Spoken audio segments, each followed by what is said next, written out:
우리 한번 따라해 보시겠습니다. 첫 번째 기적이 주는 교훈. 일본의 기독교인들에게 거울과 같은 존재인 우찌무라 간조에게 한 과학도가 찾아와서 심각하게 질문을 했습니다. 선생님, 저는 성경에 나오는 모든 기적들을 믿을 수가 없습니다. 예수께서 무리를 걸으셨다는 이야기, 부활하셨다는 이야기 등은 정말로 제 이성으로 도무지 이해할 수 없습니다. 그런 황당한 이야기나 이해할 수 없는 기적 등은 빼놓고 다른 내용으로만 성경 공부를 하면 안 될까요? 그때 우찌무라 간조는 이렇게 대답했다고 합니다. 학생, 성경에서 사람의 이성으로 받아들이기 어려운 기적들을 다 제하고 성경 공부를 한다면 성경에 꼭 두 가지만 남는다네. 그것은 바로 성경의 앞과 뒤 표지뿐이지. 그렇습니다. 기독교는 기적의 종교입니다. 기적을 빼버리면 기독교는 아무것도 믿을 것이 없습니다. 기적이란 단어의 사전적인 뜻은 사람으로는 할 수 없는 신비한 능력이라는 말입니다. 즉 기적이라는 것은 사람의 능력에 뿌리를 둔 것이 아니라 하나님의 능력에 뿌리를 둔다는 것입니다. 그런데 지금 우리들의 사고와 생각의 체계는 과학적 체계에 훈련되어져 있습니다. 그러나 하나님의 능력에 뿌리를 두는 기적은 그 본질상 과학적 법칙들을 뛰어넘는 것입니다. 과학으로는 기적들을 예견할 수도, 또 기적들의 존재를 증명할 방법들도 전혀 없습니다. 이렇게 기적들을 판단할 수 있는 위치에 있지 못한 과학을 믿는 세상은 하나님을 믿지 않기 때문에 기적도 믿을 수가 없습니다. 그래서 기적이 일어나지 않는 무력한 삶을 살아가게 되는 것입니다. 반면에 예수님을 구세주로 믿어서 거듭난 성도라면 하나님을 믿을 수 있고 또한 하나님의 기적도 믿을 수 있습니다. 그래서 우리의 믿음대로 기적을 체험하는 능력 있는 삶을 살아가게 되는 것입니다. 사랑하는 2부 예배 성도님들은 예수님이 전지전능하신 하나님이라는 것을 믿는 믿음으로 주님의 기적을 생활 속에서 체험하는 복된 신앙생활을 하게 되시기를 바랍니다. 예수님께서는 이 세상에 오셔서 참으로 많은 기적들을 행하셨습니다. 베드로의 빈 그물에 물고기를 가득 채워주기도 하셨고, 보리떡 5개와 물고기 2마리로 광야의 수많은 무리와 군중들을 배불리 먹이기도 하셨으며, 바다와 바람, 풍랑을 잠잠케도 하셨고, 또 무리를 걷기도 하셨습니다. 각양각색의 모든 병자들을 다 치료해 주셨고, 귀신들을 내쫓으셨으며, 또 죽은 자를 살리기도 하셨습니다. 예수님이 이 땅에서 보여주신 그 많은 기적 중에 첫 번째 기적이 바로 오늘 우리가 함께 읽은 본문의 내용입니다. 갈릴리 가나라는 곳에 혼인잔치가 있었습니다. 그곳에 예수님과 예수님의 어머니 그리고 제자들도 초대를 받았습니다.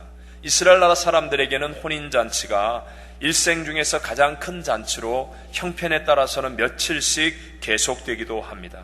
그런데 이런 혼인잔치가 한창 진행될 중일 때 갑자기 꼭 필요한 포도주가 떨어지는 낭패를 만났습니다. 잔치를 준비하고 진행하던 가족들과 하인들은 무척이나 당황했습니다. 바로 그때 잔치에 함께 계셨던 예수님께서 돌 항아리 6개의 물을 가득 채우게 하시고서는 그 물을 떠다 갖다 주라고 하셨는데, 그대로 순종하였더니 그 물이 변하여 포도주가 되는 기적이 일어난 것입니다. 그것도 처음 잔치 석상에서 나왔던 포도주보다도 더 맛이 좋은 극상품 포도주가 되어서 그 잔치에 모여있는 모든 사람들이 즐거워하며 기뻐함이 더 커지게 되었다. 처음보다 나중에 더 좋아지게 되었다고 성경은 말씀하고 있습니다. 오늘 이 본문을 통해서 첫 번째 기적이 주는 교훈이라는 제목으로 하나님께서 이 시대를 살고 있는 오늘의 우리들에게 주시는 3가지 은혜를 함께 나누고자 합니다. 첫째로, 기적은 예수님이 함께 하실 때 일어날 수 있다는 것입니다. 다시 한번, 누가 함께 하실 때 일어난다고요? 예수님이. 자, 이스라엘 혼인잔치집에는 참으로 많은 사람들이 초대받아 참석하지요. 웬만한 동네 유지들은 다 왔습니다. 저명한 사람들, 똑똑한 사람들, 많이 배우고 능력 있는 사람, 힘센 사람, 돈 많은 사람 등등 많은 종류의 사람들이 있었지만 막상 잔치집에 문제가 생기니까 해결할 수 있는 사람은 없더라는 것입니다. 그리고 혼인잔치집은 우리 모두가 알고 느낄 수 있듯이 모든 사람들이 하나가 되어서 즐거워하고 기뻐하는 흥겨운 자리입니다. 그러나 그런 잔치의 즐거움과 기쁨으로도 문제를 해결할 수는 없었다는 것입니다. 오늘날도 마찬가지로 미국의 오바마 대통령이나 신문이나 뉴스에 이름이 매일 나오는 대단한 사람이라 할지라도 정작 우리 인생의 문제를 해결할 수는 없습니다. 또 다저스 구장에 모인 그 수만의 하나된 인파, 군중이라 할지라도 막상 우리의 인생의 문제를 해결할 수는 없다는 것입니다. 우리 모두가 다 아는 것처럼 그 유명한 미국의 대통령 존 F 케네디는 그를 열렬하게 환영하는 달라스의 수많은 군중들 속에서 저격을 당했습니다. 인도의 제1 권력자 라지브 간디 수상은 그를 위한 환영식장에서 폭탄이 터져 죽음을 당했습니다. 그들 주위에는 그를 지지하는 수많은 사람들이 있었고 지키는 경호원들이 있었습니다. 그럼에도 불구하고 그 누구도 문제를 온전히 해결할 수는 없더라는 것입니다. 기억하십시오. 인생은 스스로 우리 인생의 생로병사나 또는 고난과 역경 같은 문제를 해결할 능력이 없다는 사실을 깨닫게 되시기를 바랍니다. 그런데 함께 하시는 예수님은 이 문제를 해결해 주시더라는 것입니다. 우리 2절에 보면 이렇게 말씀하지요. 예수와 그 제자들도 그 혼례에 청함을 받았더니 라고 말하며 함께하고 계십니다. 오늘 이 집은 예수님을 초청하였기 때문에 바로 그 문제를 해결하는 예수님의 기적이 일어나게 되었다는 사실을 성경은 분명히 말씀하고 있습니다. 그러므로 오늘 예배를 드리고 있는 저와 여러분이 해야 될 가장 중요한 일이 무엇이겠습니까? 그것은 예배를 드리는 우리의 마음 속에도, 예배를 드리는 우리들의 가정 속에도, 우리의 사업과 인생 가운데도 예수님을 초청하고 예수님과 함께 해야 되는 사실임을 믿으시기 바랍니다. 어제나 오늘이나 영원토록 변함없이 동일하신 예수님이 함께 하시면 가나의 혼인잔치집에서 기적이 일어났던 것처럼 오늘의 우리 인생에도 동일하게 놀라운 하나님의 기적은 일어날 수 있는 줄로 믿습니다. 그렇다면 여러분, 오늘 우리의 부족한 것, 모자란 것, 또는 우리가 만나는 문제나 갈등에 초점을 두지 마시고 기적을 일으켜주시는 예수님께 초점을 두고 사는 것이 바로 승리하는 인생의 비결이 아니겠습니까? 이런 의미에서요, 우리의 신앙 또는 인생에는 크게 두 종류의 그룹이 있다고 말할 수 있습니다. 예수님과 함께하여서 부족하고 모자라고 갈등하고 문제 생긴 그것을 재료로 삼아서 하나님의 기적을 체험하며 발전하는 그룹이 있고, 반대로 부족하고 모자라고 갈등하고 문제 생긴 그것에 초점을 두고 늘 그런 것을 생각하고 그런 것을 말하고 그것 때문에 불평함으로 예수님의 역사는 전혀 체험하지 못한 채 무너져버리는 그룹이 있다는 것입니다. 일반적으로 기적의 능력이 없는 세상은요, 부족한 것, 모자란 것 또는 문제나 갈등을 다 싫어하고 두려워하기까지 합니다. 그러나 예수님의 기적은 언제 일어납니까? 포도주가 모자랐기 때문에 기적이 일어났습니다. 광야에서 5,000명이 넘는 사람들이 먹을 음식이 없었기 때문에 작은 아이의 도시락 그것을 가지고 예수님은 기적을 보여주셨습니다. 초대교회도 사도행전 6장에 보면 히브리파 유대인과 헬라파 유대인이 갈등하고 문제를 겪은 이후에 그 문제를 해결하시는 예수님께 집중하였더니 기적과 같은 교회의 큰 부흥이 일어나게 되더라고 성경은 말씀합니다. 그러므로 여러분, 어떤 면에서 오늘 내게 부족한 것, 모자라는 것 또는 문제와 갈등을 두려워하는 인생이 되지 마시고 함께 하시는 예수님을 바라보시고 예수님을 생각하시고 예수님께 초점을 두셔서 오히려 그것 때문에 일으켜주실 예수님의 기적을 체험하는 신앙의 승리자들이 되시기를 바랍니다. 요한복음 14장 6절, 우리가 너무나 잘 아는 말씀이죠. 함께 읽어보겠습니다. 예수께서 이르시되 내가 곧 길이요 진리요 생명이니 나로 말미암지 않고는 아버지께로 올 자가 없느니라. 오늘 분명히 예수님은 자신을 길이라고 말씀하지 않습니까? 이 의미는 세상에 길이 없는 곳에서도 예수님이 함께 하시면 예수님 그분이 길이 되어 길이 날 수 있다라는 의미인 것입니다. 구약에도 보면 이스라엘 백성들이 애굽을 막 나왔을 때 길 없는 홍해바다 앞에 섰습니다. 좌우에는 사람이 오를 수 없는 기암절벽이고 뒤로 돌이킬 수 없는 애굽의 바로왕의 군대가 그들을 죽이려고 쫓아오고 있습니다. 길이 없습니다. 그러나 하나님을 바라보는 모세를 통하여 하나님께서는 바다가 갈라져 길이 되게 만들어 주신 줄로 믿습니다.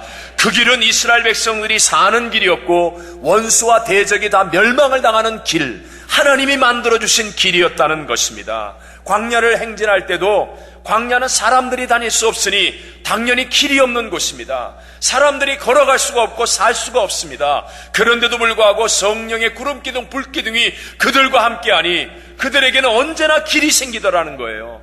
예수님은 길이십니다. 길이 없다고 말하는 세상 가운데 길을 만들어 주실 수 있는 분이 예수님인 줄로 믿습니다. 세상 사람들은 끝장이다, 안 된다, 망했다, 절망이다 할지라도 길 대신 예수님이 나와 함께 하시면 길 없는 곳에 길이 생겨나는, 내가 생각하지 못했던 바다가 갈라져 길이 생기고 광야에서도 길이 생기는 하나님의 기적의 역사는 일어날 수 있을 줄로 믿습니다.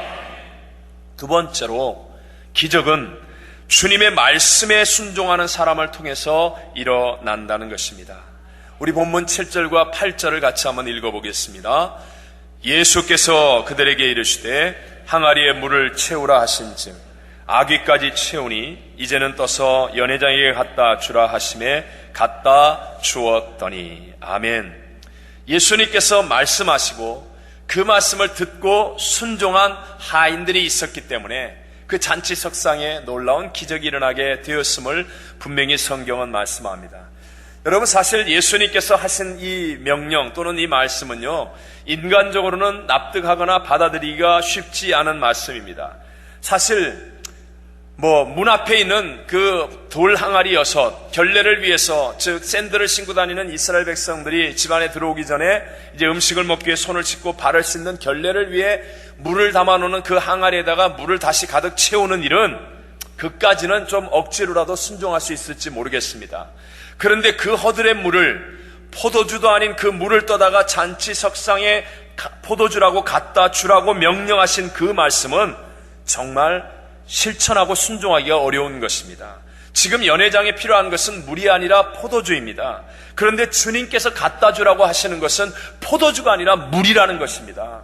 분명히 자기 눈에는 물인데 이것을 떠다가 포도주라고 갖다 주라는 이 예수님의 명령에 순종하는 것은 결코 쉬운 일이 아닙니다. 연회장으로부터 호통이 떨어지거나 어떤 인생의 낭패와 어려움을 만날지도 모르는 일입니다. 바로 여기에서 기적을 체험하는 사람과 그렇지 못한 사람의 차이가 나는 것입니다.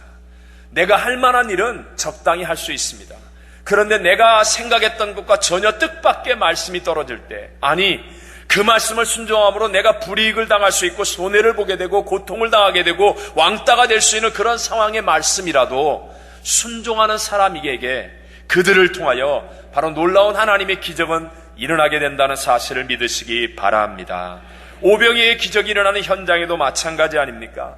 너희가 먹을 것을 주라는 예수님의 말씀을 붙들고 그 말씀을 순종하여서 돌아다니면서 작은 아이의 도시락이라도 들고 나온 안드레의 믿음이 있었기 때문에 기적이 일어났지, 빌립과 같이 내가 이 동네 출신 사람인데 주님 여기에 얼마나 많은 사람이 모여있고 지금이 늦은 시간이고 먹을 것을 구할 수도 없고 옮겨올 수도 없고 돈도 없고 안 됩니다라고 말하는 그 사람을 통해서는 결코 하나님의 기적은 일어날 수가 없다는 것입니다. 나사로가 살아나는 기적의 현장에도 먼저 무덤의 돌문을 옮겨놓으라는 주님의 말씀에 순종하는 사람, 이미 죽은 지 나흘이 되어 썩어 냄새나는 것을 알면서도 또 함께 쳐다보고 있는 수많은 동네 사람들이 그들을 뒤에서 수군수군하며 이상한 사람 취급하는 것을 알면서도 주님의 말씀이기 때문에 내가 불이익을 당하고 오해를 받는 한이 있더라도 순종하는 그 사람들이 있었기 때문에 바로 죽은 지 나흘이 되는 나사로가 온몸을 베러동인 채로 죽음을 이기고 다시 살아나는 기적의 역사가 일어나게 된 줄로 믿습니다. 우리 모두가 여기에서 또 한 가지 분명히 알아야 될 사실은요, 하나님의 기적은 질서를 무시하는 것이 아니라 초월하는 역사라는 것입니다. 자, 하나님이 창조하신 모든 것들 속에는 우리가 질서의 하나님의 성품을 그대로 볼 수가 있죠. 하나님이 창조하신 해와 달이 뜨고 지는 것에서, 또 별들의 아름다운 그 운행 속에서, 조수와 밀물과 썰물에서, 계절의 규칙적인 변화와 또 시간의 정확한 흐름 속에서, 삼라만상의 이 모든 모습 속에서 우린 질서의 하나님의 성품을 우리는 쉽게 찾아볼 수 있습니다. 하나님은 혼란을 만드시거나 무질서한 것을 원하지 않으시지만, 바로 우리 인간이 하나님의 말씀에 불순종함으로 말미암아 죄를 지은 이후로부터 이 땅에 무질서가 다가오고 미움과 분쟁이 다가오고 사망이 가득 차게 되었습니다. 이런 세상을 회복하기 위해서 오신 분이 바로 우리의 구세주 예수 그리스도이십니다. 그러므로 예수님의 모든 기적은 질서를 무시하는 기적이 아니라 모든 질서의 근원인 하나님의 말씀을 따라 일어나는 기적인 것을 믿으시기 바랍니다. 우리의 인간의 이성으로 이해가 안 되는 높은 차원의 일이지 질서를 무시하는 일이 아니라는 것입니다. 그러므로 여러분, 오늘 우리가 살아야 될 승리의 비결이 무엇입니까? 나의 가정 속에서 하나님의 말씀을 순종하는 삶이 되어야 될 줄로 믿습니다. 하나님이 하지 말라고 하는 것은 안 하려고 해야 되고, 하나님이 하라고 말씀하신 것은 하려고 하는 가정, 내 직장생활, 나의 사업장에서 하나님의 말씀에 대한 순종의 몸부림이 있는 삶을 살게 되시기를 바랍니다.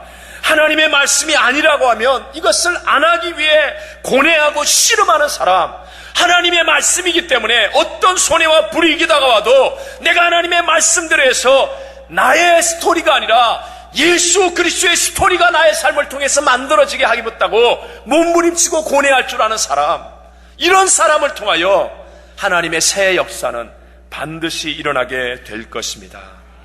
지금 우리의 이민사회는 대다수가 기독교인이라고 말하는 이민생활입니다.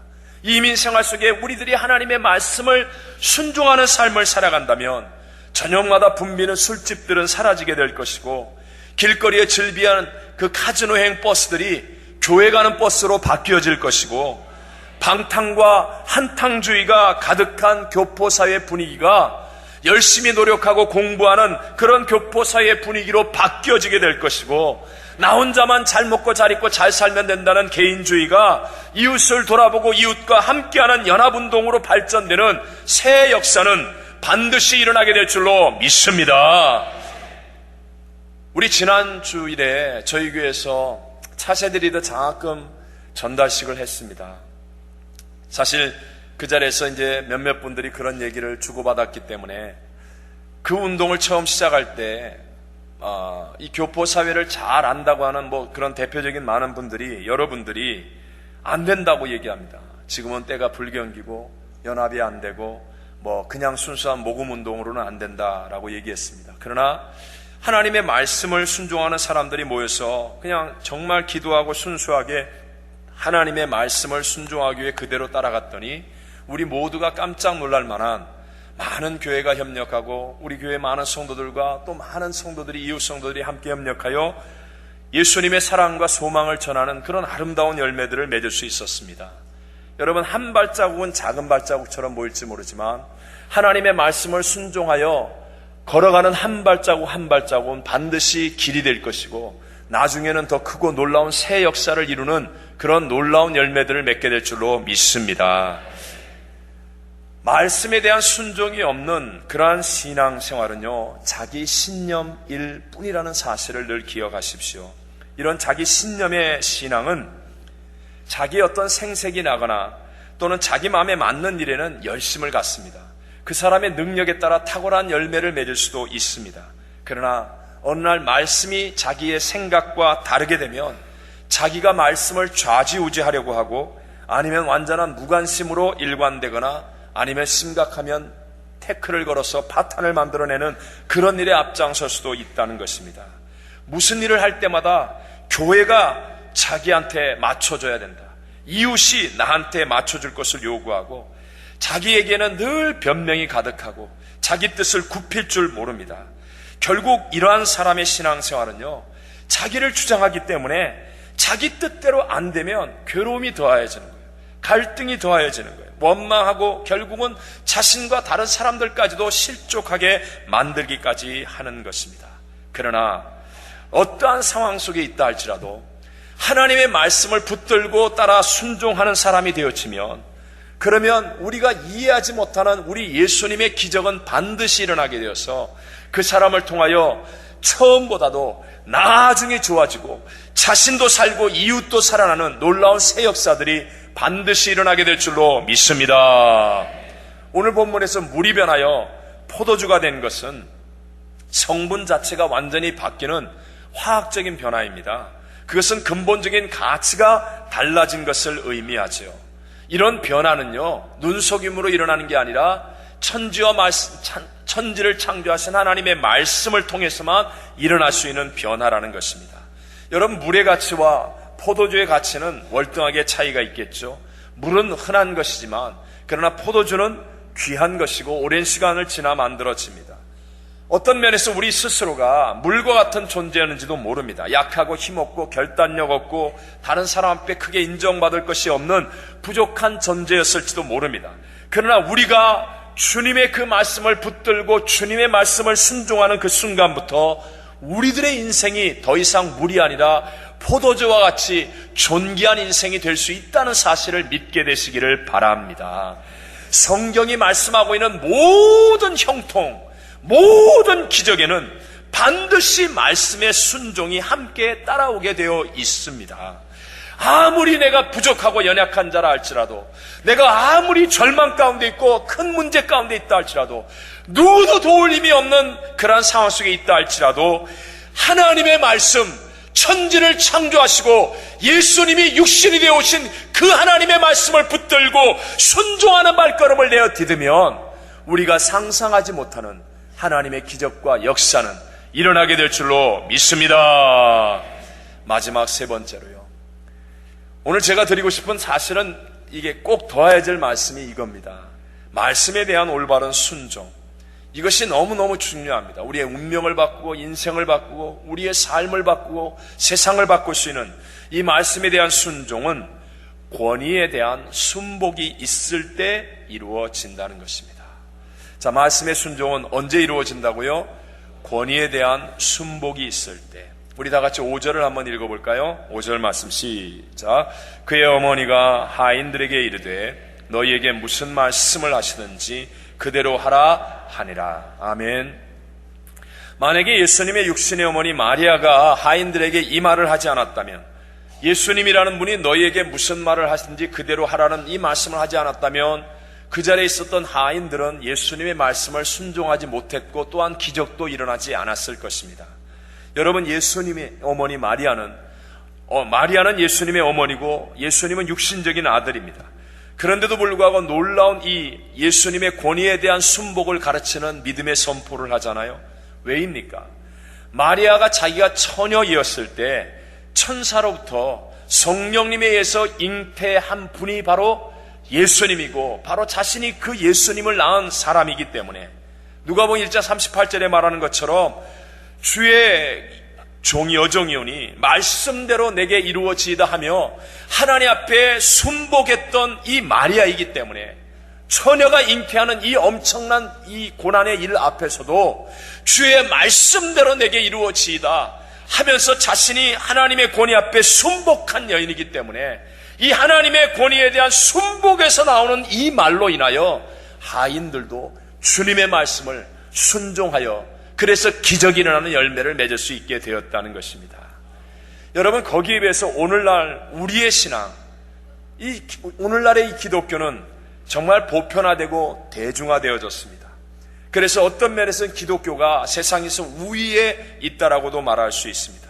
그러니까 사람들이 하나님의 말씀을 순종할 때 하나님의 권위에 대한 순복으로 순종하는 게 아니라 인간적인 계산으로 눈에 보이는 유익을 따라서 하나님의 말씀을 취사선택하여 순종하는 잘못된 신앙의 길을 갈 수 있는 우려가 점점 커지고 있다는 것입니다. 말씀에 대한 순종이 하나님의 권위에 대한 순복으로 행하는 것이 되어야 되는데 자신의 유익을 위한 흥정으로 흥정으로 말씀을 선택하는 거예요.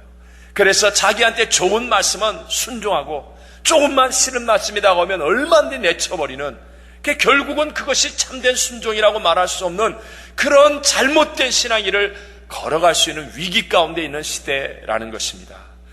구약에서 사울 왕이 왜 실패했습니까? 사무엘 선지자를 통해서 전달된 하나님의 말씀을 순종하여 아말렉과 나와 싸웁니다. 그래서 말씀대로 승리를 거두죠.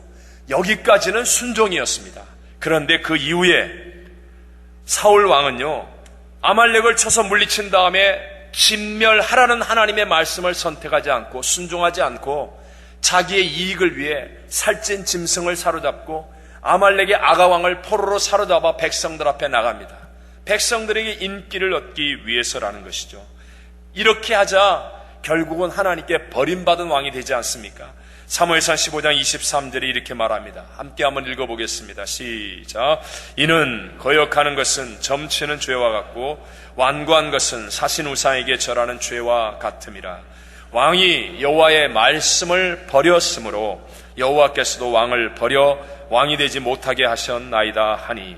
아멘. 사울 왕이 자기 마음대로 하나님의 말씀을 이용하는 거예요. 아말렉하고 싸울 때는 하나님의 말씀을 순종하고, 이기고 난 다음에 이제 자기가 얼마 눈에 보이는 이득을 취할 수 있다고 생각할 때는 하나님의 말씀을 버리는 겁니다. 그러니까 하나님도 왕을 버리게 되었다는 거예요. 오늘날 우리들의 신앙의 위험이 여기 있지 않습니까? 자기에게 유익한 말씀은 순종하고 자기에게 유익하지 않다고 얘기하면 얼마든지 버려버리는 신앙. 그러니까 하나님이 우리와 함께하지 못하는 신앙이 되고 있지 않냐는 것입니다. 신약에도 사도행전 8장에 오면 사마리아 성의 복음이 전파되어 그 온 성이 기쁨에 가득할 때 베드로와 요한이 가서 기도하니까 성령이 임합니다. 그렇게 성령 충만한 하나님의 역사들이 일어나는 것을 보면서 마술사 시몬이 그러한 성령의 은사 받기를 원하는 거예요. 그런데 오히려 하나님께 더 큰 책망을 받고 맙니다. 사도행전 8장 18절로 21절에 이렇게 말씀합니다. 함께 읽어보겠습니다. 시몬이 사도들의 안수로 성령 받는 것을 보고 돈을 들여 이르되 이 권능을 내게도 주어 누구든지 내가 안수하는 사람은 성령을 받게 하여 주소서 하니, 베드로가 이르되 네가 하나님의 선물을 돈 주고 살 줄로 생각하였으니 내 은과 네가 함께 망할지어다. 하나님 앞에서 내 마음이 바르지 못하니 이 도에는 네가 관계도 없고 분깃될 것도 없느니라. 아멘. 그 이유도 마찬가지였습니다. 하나님의 권위에 대한 순복의 마음이 없이 하나님을 자기가 이용하려고만 하는 거예요. 자기한테 좋을 때는 자기 것, 그렇지 않을 때는 얼마든지 등을 돌리고, 그러니까 결국은 망하는 자가 되어버리고 말더라는 것입니다. 오늘날 이 시대가 온갖 좋은 말들을 합니다. 자유, 평등, 인권, 사랑, 그렇게 좋은 말들을 말하면서도 무질서가 가득한 이유가 바로 하나님의 권위에 대한 순복을 잃어버려가고 있기 때문에 그렇습니다. 한 아버지가 집에 돌아오는데 중학생인 아들이 본체만체 하면서 인사도 안 합니다. 속이 상한 아버지가 아들에게 야 이 녀석아, 아빠가 밖에 나갔다 집에 들어왔는데 아빠를 보면 인사를 좀 해야지. 그러니까 아들이 이렇게 말하더랍니다. 아빠, 먼저 본 사람이 인사 좀 하면 안 돼요? 왜 꼭 내가 먼저 인사해야 돼요? 이게 여러분 평등입니까? 이게 사랑입니까? 이건 콩가루입니다. 얼마 전에 여러분 이런 동영상이 떴다고 합니다. 그래서 막 인터넷상에서 논란이 생기도 했죠. 선생님 꼬시기. 여러분 한국의 중고등 학생들이면 큰 아이들은 거의 어른들 아닙니까? 청년들 아닙니까? 그런 사춘기 남학생이 학교 여자 선생님의 어깨에 손을 올리거나 손목을 잡으면서 누나 사귀자. 그리고 그것을 보고 있는 다른 학생들이, 같은 반 학생들이 막 환호성을 지르고 좋아하는 그런 모습이 담긴 동영상이었습니다.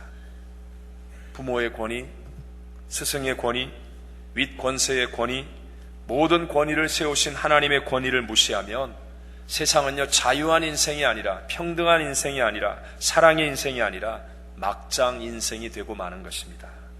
특히 우리 한국인의 기질, 우리 한국인의 역사에는 권위에 대한 반항심이 큽니다.